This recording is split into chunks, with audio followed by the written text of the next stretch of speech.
Shalom jemaat Tuhan. Shalom. Saya melihat ada ribuan malaikat Tuhan yang hadir pagi ini. Saya percaya Tuhan akan mengirimkan jemaat-jemaat untuk hadir di sini. Amin. Sebelum itu mari kita bersatu dalam doa. Tuhan terima kasih Bapak karena Engkau telah mengumpulkan kami di tempat ini ya Tuhan. Kami percaya Bapak bukan suatu kebetulan kami berada di tempat ini ya Tuhan. Kami percaya juga ya Bapak kami akan diberkati lewat ibadah ini ya Bapak. Terima kasih Bapak, terima kasih Yesus supaya ibadah ini dari awal hingga akhir Bapak. Dalam nama Tuhan Yesus, haleluya. Amin. Mari saya sedang pagi berdiri. Coba salam dulu orang yang terjauh. Katakan engkau sangat berarti ya Tuhan. Buat yang di multimedia di belakang, engkau sangat berarti di hadapan Tuhan. Haleluya. Buat Asia, Ismail. Kita akan mengangkat pujian sebab Dia hidup.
Pujian ini dari awal, sekali lagi katakan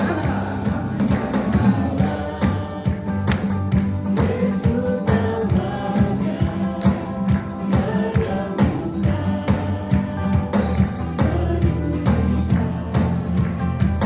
bahkan mati tebus dosaku, kubur kosong membuktikan Dia hidup. Mari angkat tanganmu, katakan sebab Dia hidup. Sebab Dia hidup, ada hari esok.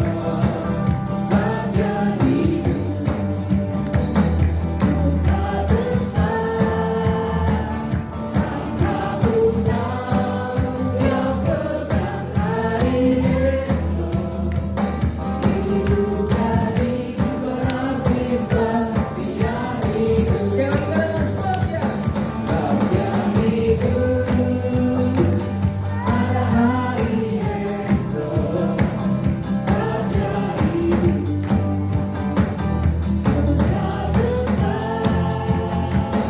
karena ku tahu Dia pegang hari esok.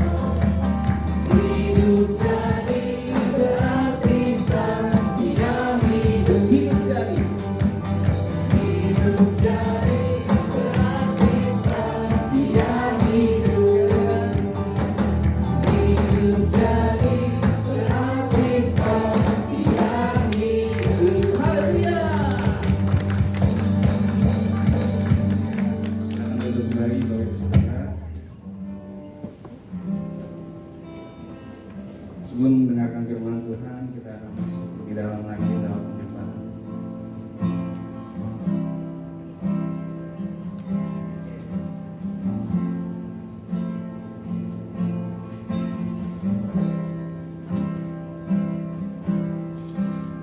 Saya percaya Tuhan adalah satu-satunya penolong yang setia.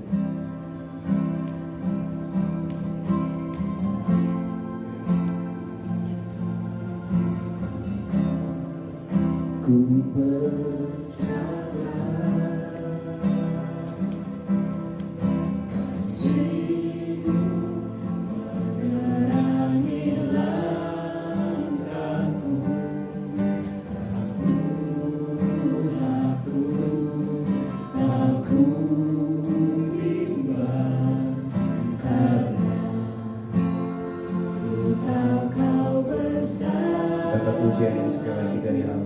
Katakan saat ku berjalan, kasih-Mu menerangi langkahku. Takut, takut iman, karena ku tahu Kau bersamaku. Kau lebih tahu yang terbaik bagiku. Kau lebih sanggup pulihkan hidupku. Ku berserah, ku percaya, hanya Yesus penolong yang setia.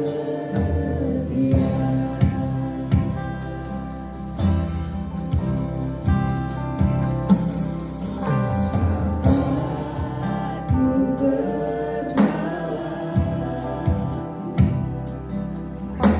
kasih-Mu menerangi langkahku.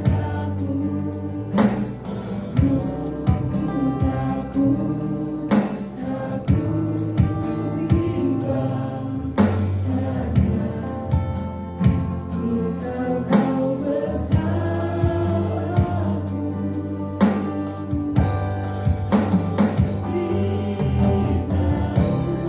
Yang terbaik bagiku, Kau lebih sanggup pulihkan hidupku. Berserah, ku percaya, hanya Yesus penolong yang lebih setia.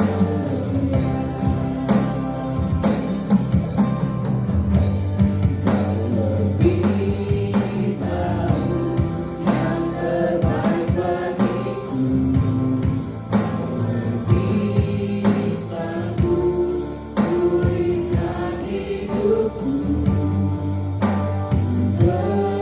Berserah, ku percaya, hanya Yesus penolong yang setia.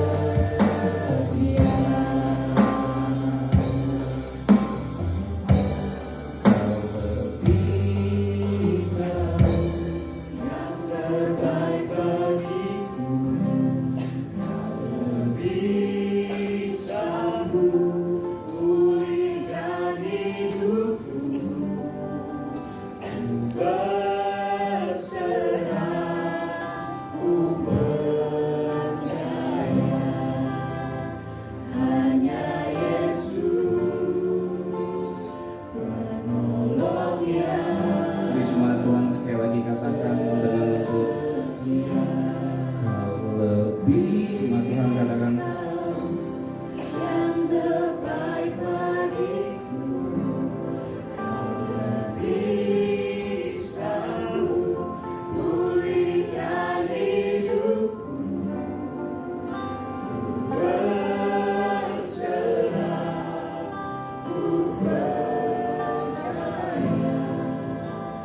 hanya Yesus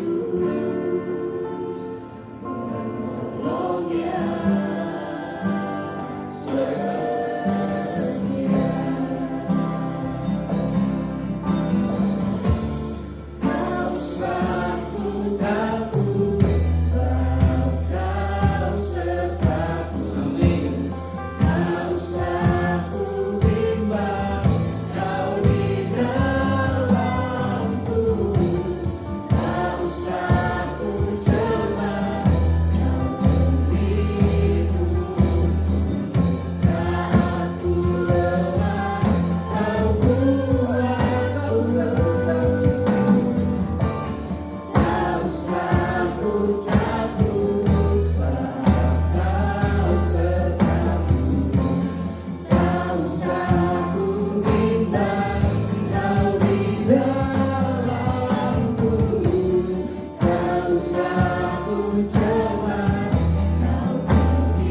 Kami bersyukur buat siang ini karena kami percaya Engkau hadir bersama-sama dengan kami. Kami tahu setiap jerih payah kami yang kami lakukan untuk Engkau tidak akan pernah sia-sia. Itu sebabnya Tuhan kami berdoa, jangan biarkan kami selesai ibadah dalam keadaan yang sama. Berikan apa yang dunia tidak mampu berikan dalam hidup kami. Lepaskan hikmat, pengertian, dan juga pewahyuan, sehingga yang kami dengar bukan hanya perkataan manusia, tapi kami boleh mendengar perkataan Tuhan yang hidup, yang kami percaya sanggup mengubah kami.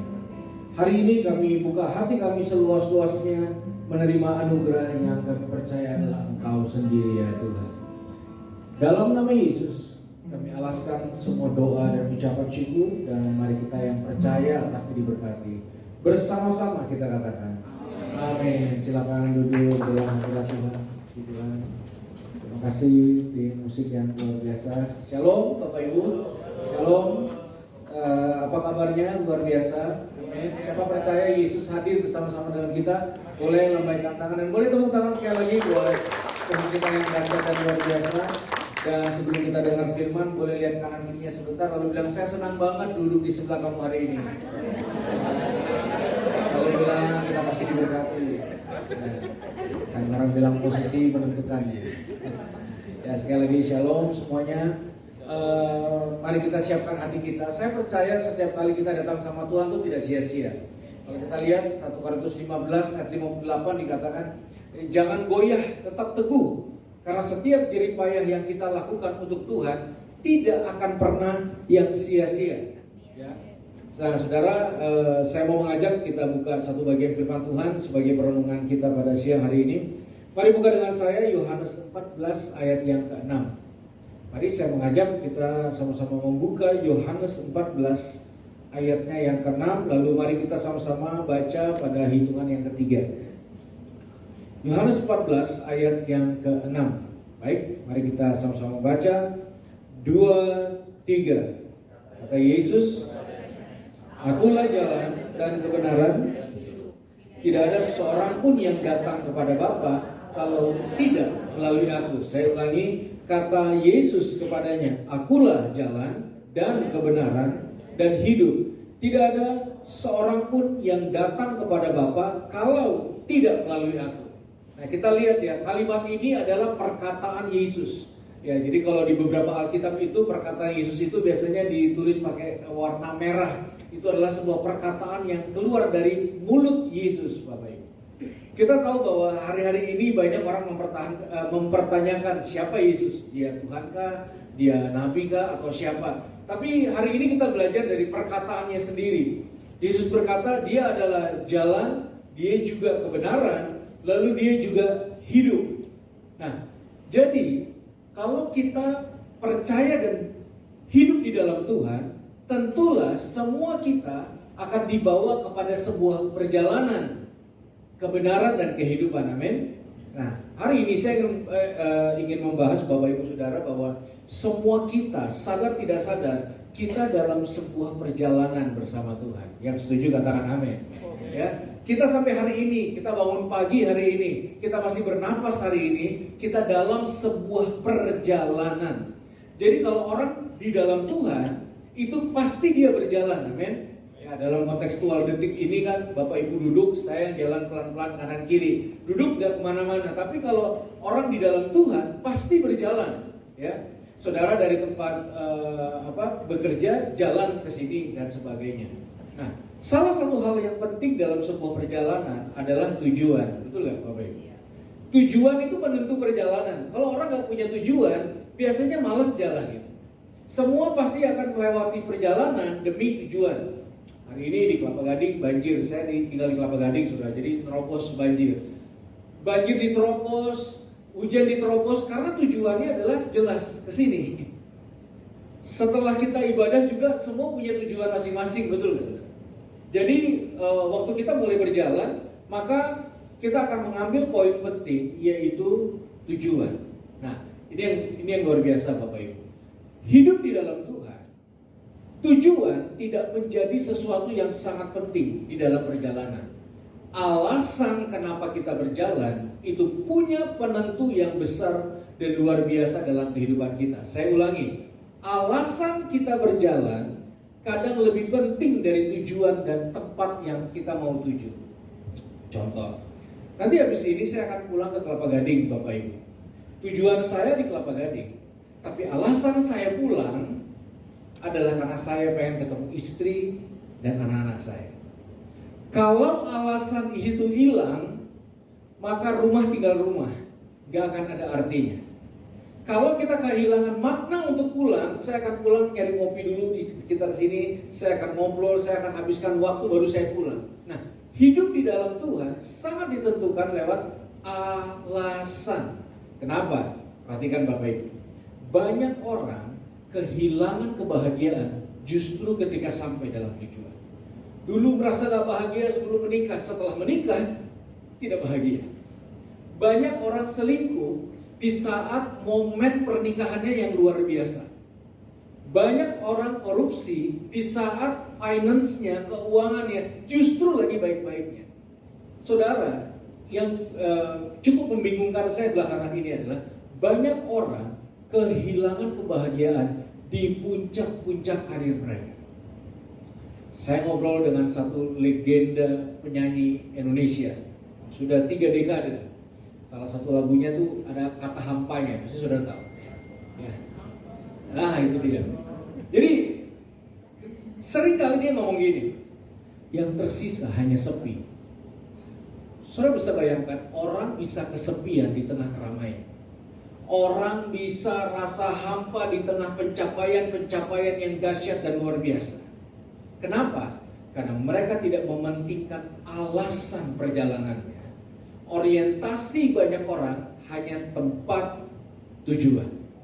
Nah, hidup dalam Tuhan, dengar firman Tuhan, berjalan bersama Tuhan, tidak selalu mementingkan tempat tujuan yang dicapai, tapi alasan adalah tujuan. Saya ulangi, alasan adalah tujuan. Ada satu perumpamaan yang Yesus sampaikan, saudara. Saking luar biasanya perumpamaan ini, sampai kalau di Israel sana ada tempat namanya orang Samaria yang baik hati. Itu kan perumpamaan. Tapi kalau saudara ke sana, ada satu wilayah yang namanya wilayah Samaria yang baik hati. Saking kuatnya pesan di perumpamaan tersebut. Jadi perumpamaan itu diumpamakan seperti ini. Ada seseorang yang berjalan menuju Yeriko, tapi belum sampai tujuan, dia dibegal di tengah jalan.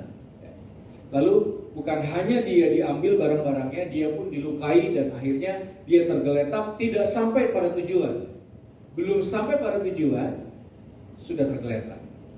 Lalu Alkitab mencatat dalam perumpamaan itu, lewatlah seorang imam. Siapa seorang imam? Imam adalah orang yang banyak menghabiskan waktunya dengan Tuhan.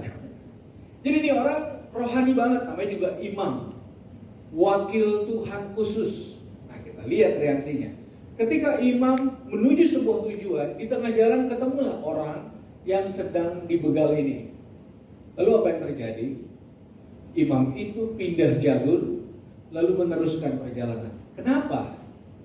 Karena buat seorang imam, tempat tujuan lebih penting dibanding nolong orang. Dia gak punya alasan untuk tolong orang, karena dalam perjalanannya satu-satunya tujuannya adalah sampai di tempat. Lalu gak lama lewatlah seorang Lewi, orang yang dikhususkan untuk memuji dan menyembah Tuhan di Bait Allah. Apa yang terjadi ketika Lewi itu melihat seseorang yang dibegal ini? Dia juga pindah jalur, lalu meneruskan perjalanannya.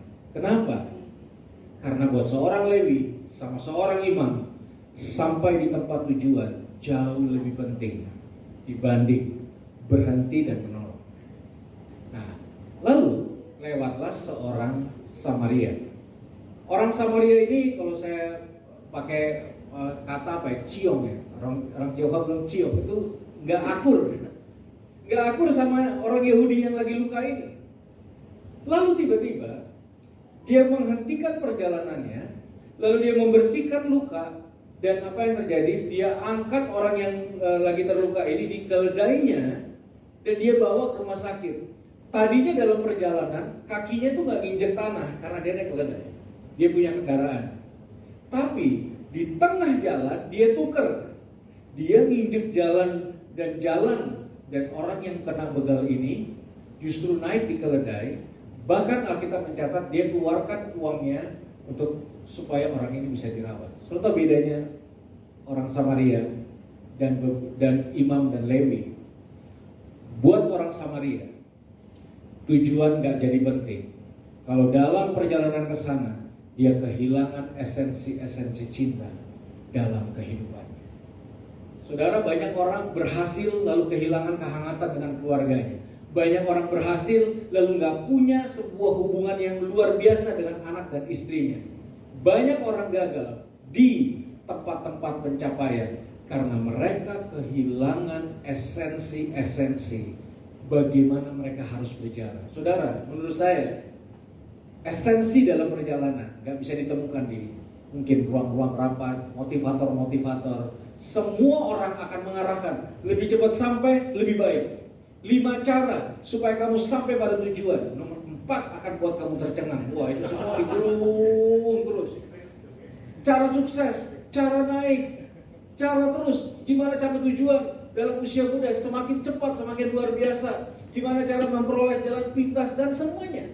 Hampir tidak ada pesan yang menyuruh kita supaya rehat sejenak, renungkan alasan kenapa kita berjalan menuju tujuan.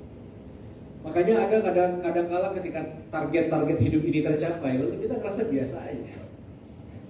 Kita kepengen sesuatu, begitu dapat biasa aja. Kita terjebak di dalam sebuah kehampaan di tengah keberhasilan. Ibarat tukang roti mati kelaparan. Tragis, tapi nyata. Betul. Ya, kalau kita lihat orang tuh dalam hidup tuh kayak naik-naik ke puncak gunung gitu. Semua ada jenjang karirnya. Setiap kali tempat kita berpijak, tujulah yang makin atas. Karena orang berasumsi makin kita cepat di atas, makin bahagia. Dan ternyata kalau kita mau nonton hari-hari ini, banyak orang gak bahagia. Saya mendampingi Bapak Ibu Saudara dalam pelayanan banyak pelawak Indonesia yang senior maupun yang junior. Dan sebagian mereka punya krisis cukup gelap. Ada satu komunitas yang akhirnya kita coba assessment dengan psikolog dan psikiater, dan ternyata 90% lebih angka cenderung bunuh dirinya tinggi. Lalu sebagian besar mereka ada yang pakai narkoba. Lalu saya mencoba menggali informasi gitu loh. Kenapa sih pada pakai narkoba gitu? Saya pikir buat stamina. Saya berpikir itu buat happy, ya, after office happy terus pulang. Ternyata enggak. Banyak penghibur kesepian. Banyak pendeta kesepian. Banyak profesional kesepian. Makanya banyak orang-orang sukses gak suka Natal, gak suka Paskah, gak suka ulang tahun. Kenapa? Karena mereka gak suka kerumunan. Mereka rasa aneh,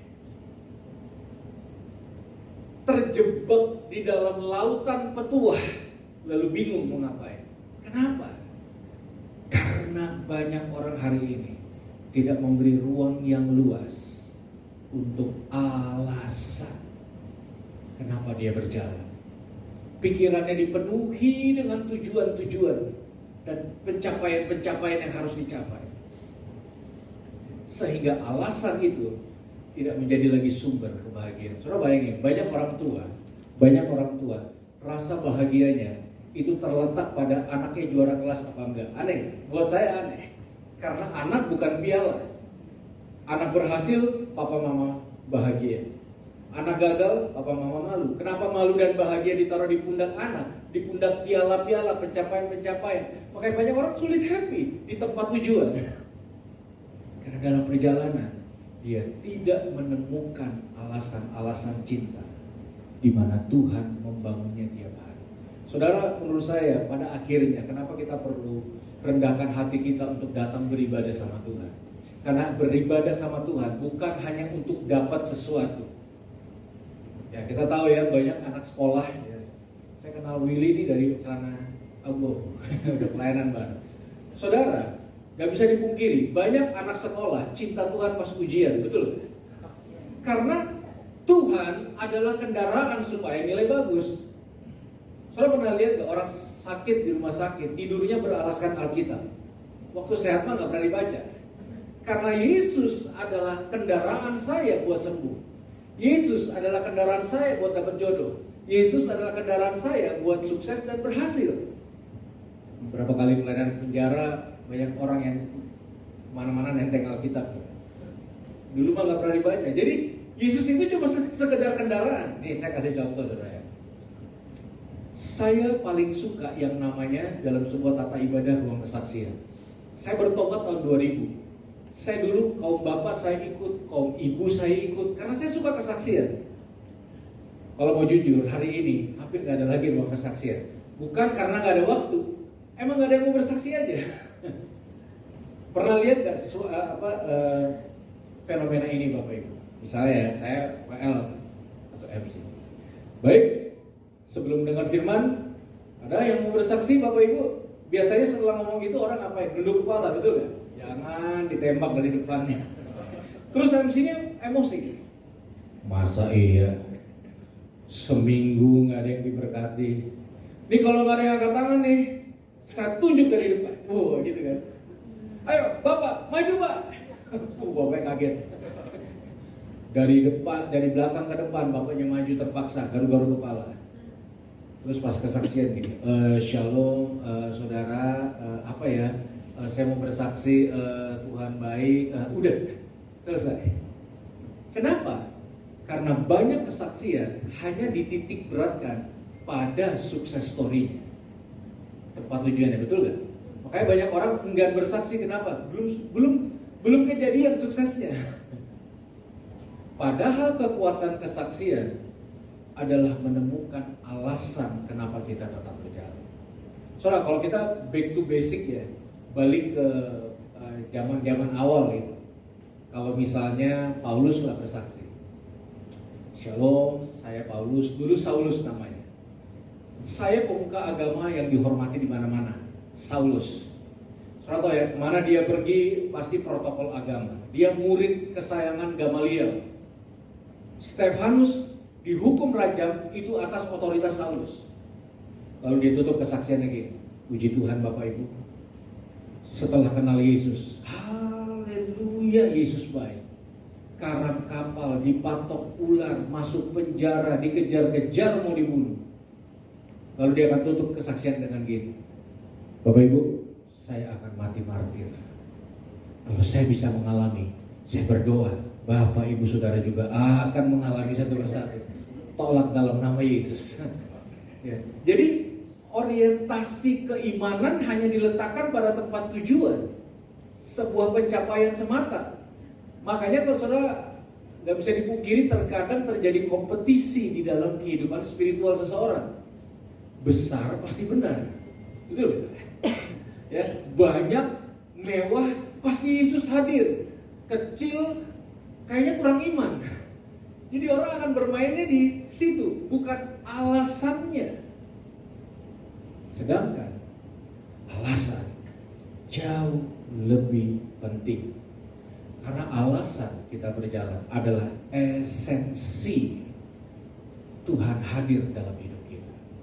Makanya orang bisa bersaksi kayak gini, Shalom, saya ibu yang ditinggal suami 5 tahun lalu. Puji Tuhan, haleluya.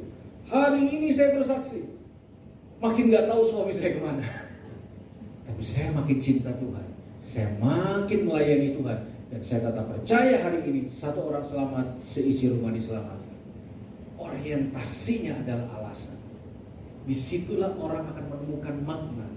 Bukan hanya ketika dia dapat sesuatu, tapi juga dia merasakan sebuah dampak dari kehadiran Tuhan dalam hidup kita. Yang setuju katakan amin.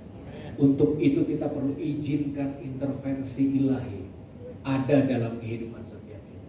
Karena setelah kita ibadah, semua akan melanjutkan perjalanan masing-masing, betul? Ada target tahun ini, ada yang target punya anak, ada yang target anak dua, ada yang target mau menikah, ada yang target naik gaji, ada yang target semua. Saya berdoa, jangan kehilangan alasan. Karena banyak orang setelah menikah tidak happy, setelah punya anak gak happy, setelah punya anak dua gak happy, setelah melayani gak happy.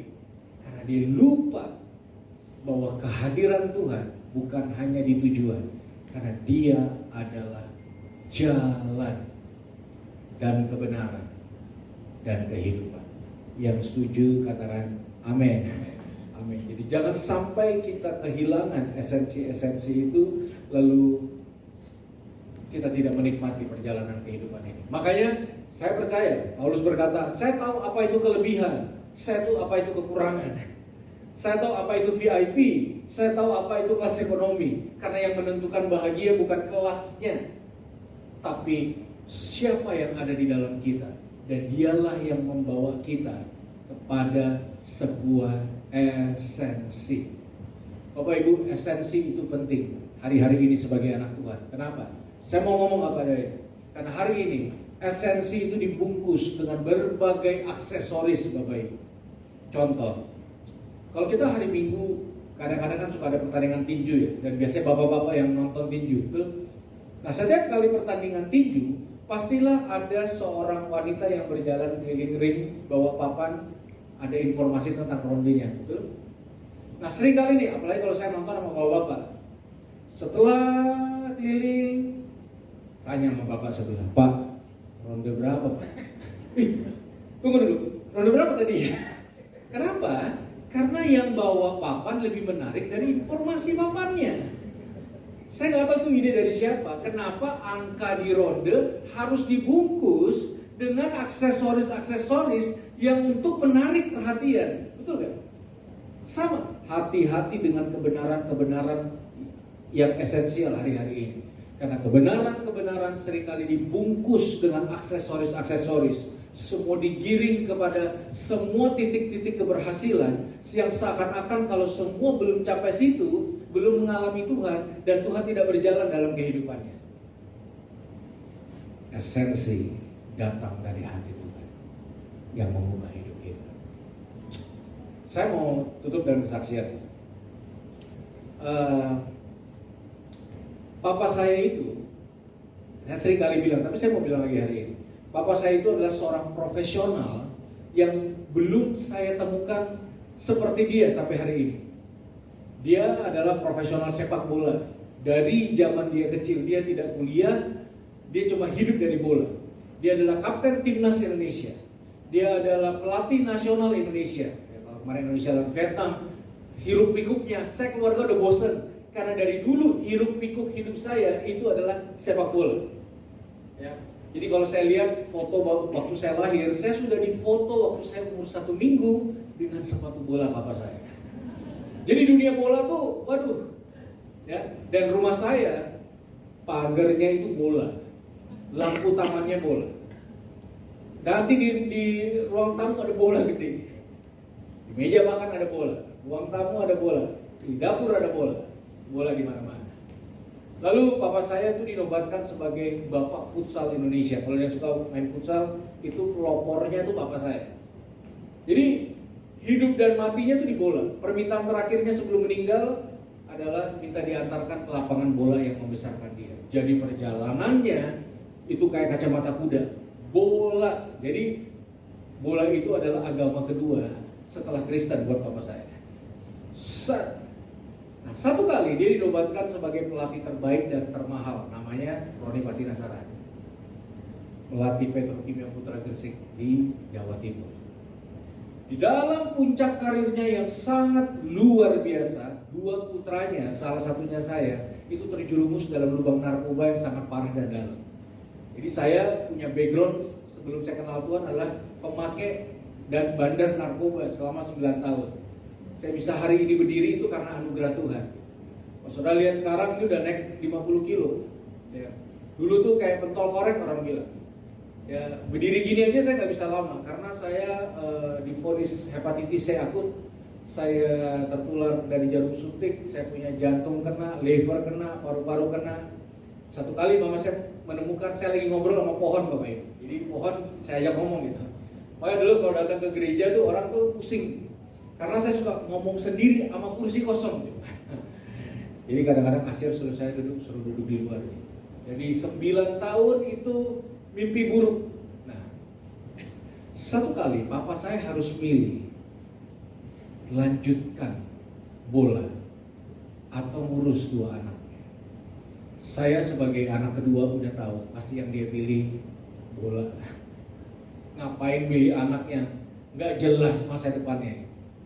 Lalu tanpa sepengetahuan semua, dia resign dari sepak bola.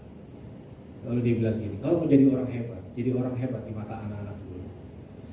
Dia bilang pertandingan bola itu selalu ada, tapi anak-anaknya nggak selalu ada. Saudara, 2 tahun lebih dia vakum dari sepak bola, dampingin 2 anaknya, salah satunya saya. Kadang-kadang nih, kita berdua doa, belum amin, dompetnya udah hilang, jam tangannya juga udah hilang. Saya jual beli narkoba. Itu di rumah sampai tabung gas habis. Kakak saya jual rice cooker dengan nasi-nasinya, Bapak Ibu, beli narkoba. Piala-piala medali emas habis semua. Tiap hari papa saya berdoa di kamar saya sambil menangis, Tuhan, suatu saat Giri jadi hamba Tuhan. Saya sering ketawain karena terkadang habis dia doa amin, polisi datang ke rumah, saya buat masalah bertahun-tahun. Tapi tidak pernah dia berhenti. Sampai ada satu momen saya dipukulin rame-rame di satu sekolah karena dituduh maling. Buru-buru papa saya datang.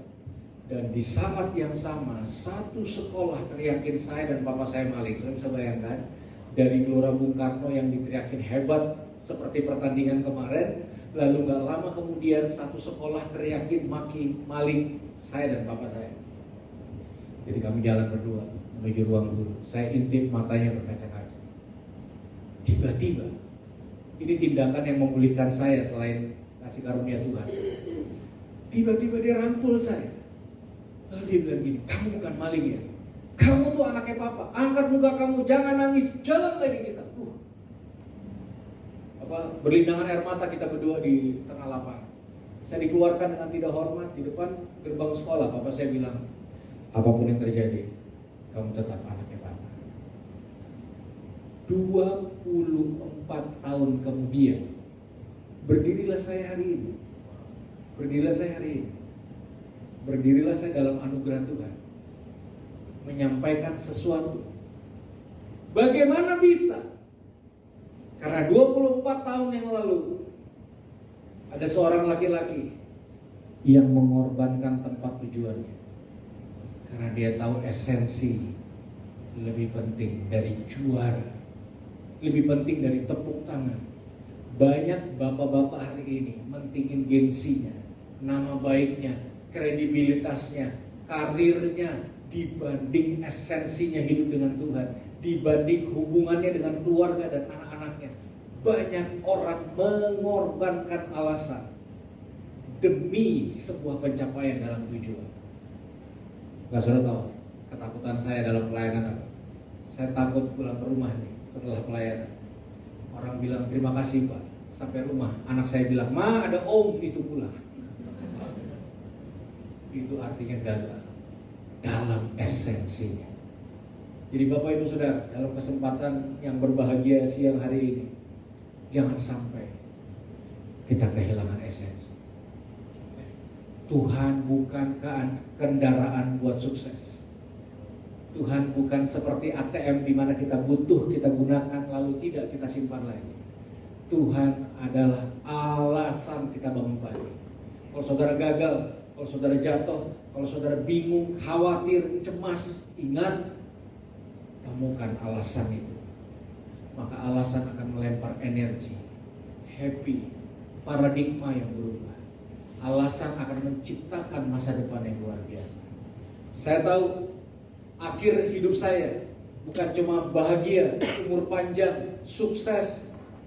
Saya berdoa, waktu Tuhan panggil saya tutup mata, Dia menemukan ada hati yang mencintai Dia. Dia menemukan ada hati yang mengasihi dengan sepenuh hati. Saya berdoa, di akhir hidup saya setia. Saya berdoa, semua kita yang ada di ruangan ini, sampai tutup mata suatu saat, kita tetap setia iring Tuhan, cinta Tuhan. Yang setuju katakan amin. Ajarkan pada anak-anak dan keluarga kita, jangan terbuai oleh aksesoris-aksesoris.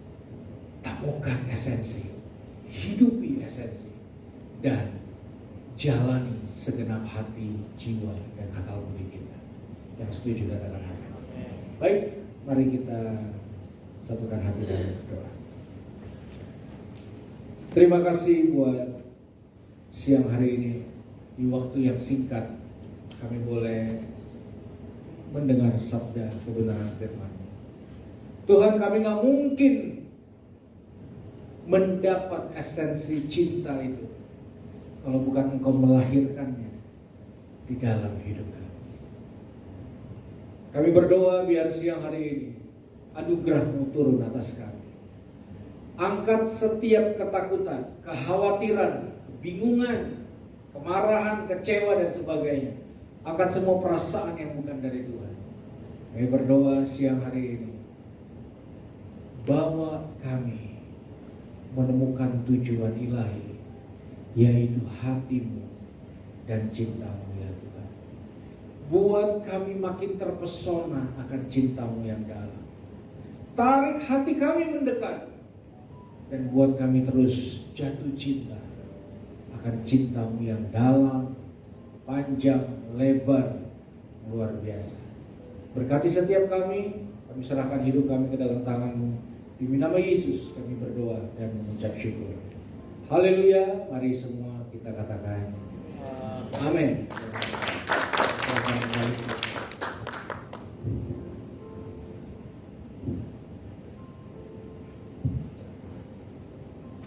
Puji nama Tuhan, siang hari ini ibadah kita sudah dimulai oleh Pastor Yeri Patinasarani yang memberikan lagi kisah hidup yang inspiratif.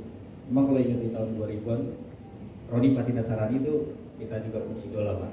Jadi waktu lagi almarhum Roni Patinasarani hilang dari peredaran di TV ya, kita cari tuh beritanya kemana. Oh ternyata dia memang konsentrasi untuk membawa kedua anaknya ini supaya lepas dari narkoba. Makanya kita mengucap syukur pekerjaan Tuhan yang luar biasa atas keluarga Pak Yeri dan juga Yeri dan Abang juga.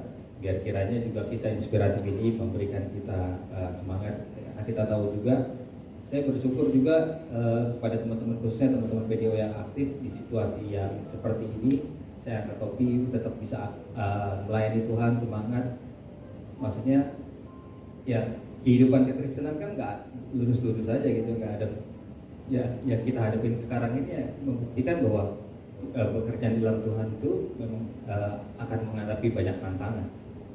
Jadi kita bersyukur Tuhan tetap beserta kita, melindungi kita, jangan patah arang apapun yang terjadi. Tuhan tetap tolong kita. Terima kasih. Tuhan Yesus memberkati. Saya persilakan Bu Ingrid untuk berdoa syafaat. Nanti ditutup dengan doa berkat dari Pastor Yeri. Mari kita berdoa syafaat. Terima kasih Bapak untuk firman yang telah ditaburkan oleh Bapak Pastor Pak Yeri Tuhan. Terima kasih Tuhan, biarlah ini Tuhan terus tumbuh di dalam hati kami Tuhan. Terima kasih Tuhan, seperti Malaikat 4 ayat 6, hati Bapak-Bapak kembali ke anaknya, hati anak-anak kembali ke Bapaknya Tuhan. Kami juga akan lihat Tuhan Yesus bahwa kami Tuhan sebagai keluarga-keluarga yang diberkati Tuhan, hati Bapak-Bapak kembali dan hati para ibu kembali ke anaknya, dan anak-anak kembali ke orang tuanya. Dan kami percaya Tuhan dengan Yerusalem baru kami Tuhan, kami akan memperbesar kerajaan surga, dan kami akan menemukan Tuhan Yesus alasan kami hidup Tuhan. Karena bukan hanya tujuan semata Tuhan, kami akan mau hidup bersama dengan Tuhan Yesus. Terima kasih Tuhan, berkati pelayanan Pastor Yeri Tuhan, semakin lebih lagi Tuhan, pewahyuan yang berasal daripada-Mu Tuhan, dan ada jiwa-jiwa yang dimenangkan untuk kemuliaan nama Tuhan. Berkati dia Tuhan Yesus dalam pelayanan, dalam keluarganya, dalam segala aspek kehidupannya Tuhan. Biarlah Kau terus menyertai tanda-tanda heran dan ajaib yang terus menyertai langkah Bapak Pastor Yeri. Terima kasih Bapak, kami juga berdoa Tuhan untuk PDW Smart Friend. Terima kasih Tuhan untuk berkat yang telah Kau berikan pada kami Tuhan, untuk penata layan, untuk singer, semuanya WL dan semuanya Tuhan Yesus, pemusik. Kami percaya Tuhan Kau terus tumbuhkan lagi Tuhan Yesus orang-orang bilangan, orang yang rindu Tuhan untuk melayani-Mu Tuhan.